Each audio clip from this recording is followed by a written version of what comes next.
আসসালামু আলাইকুম। আশা করি সবাই ভালো আছেন। এগুলো হচ্ছে বিচি কলা।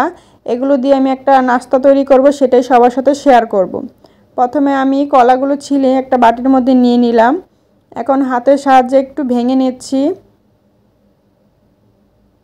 এই কলাগুলোর মধ্যে প্রচুর পরিমাণে বিচি থাকে। এখন ছাঁকনির সাহায্যে আমি ভালোভাবে ঘষে ঘষে বিচিগুলো আলাদা করে নেব, আর পিউরিগুলো আলাদা হয়ে যাবে। দুইটা কলার এতটুকু পিউরি হয়েছে। এখন এর মধ্যে আমি 1.5 কাপ পরিমাণ ময়দা ব্যবহার করেছি আর সামান্য পরিমাণে লবণ। এখন হাতের সাহায্যে ভালোভাবে আমি মথে নেব, একটা ডো তৈরি করে নেব।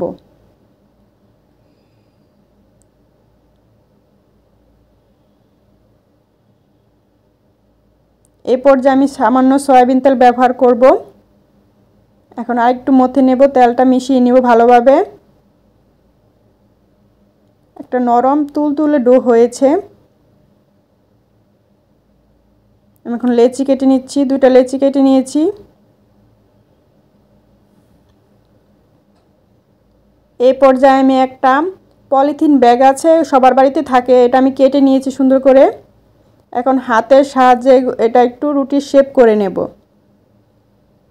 এটা অনেক সফট হয়েছে, বেলুন দিয়ে বেলা যাবে না, সেজন্য হাতের সাহায্যে এরকম করে রুটি তৈরি করে নিতে হবে।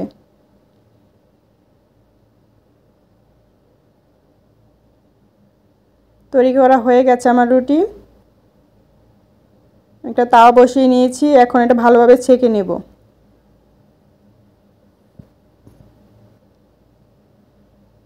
আমি একটু উল্টিয়ে নিচ্ছি,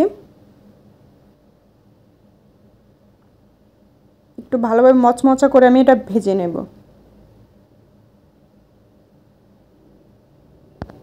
বেশ কিছুক্ষণ সময় ধরে এটা আমার ভাজতে হবে, যেন কাঁচা না থাকে। এটা খেতে একটু মিষ্টি মিষ্টি লাগবে।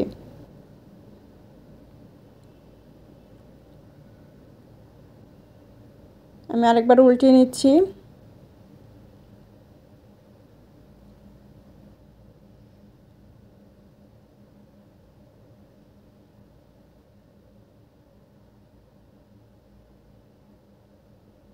রুটিটা আমার প্রায় ভাজা হয়ে গেছে, আমি এখন উঠিয়ে নিব তাওয়া থেকে। মচমচা করেই ভেজে নিয়েছি।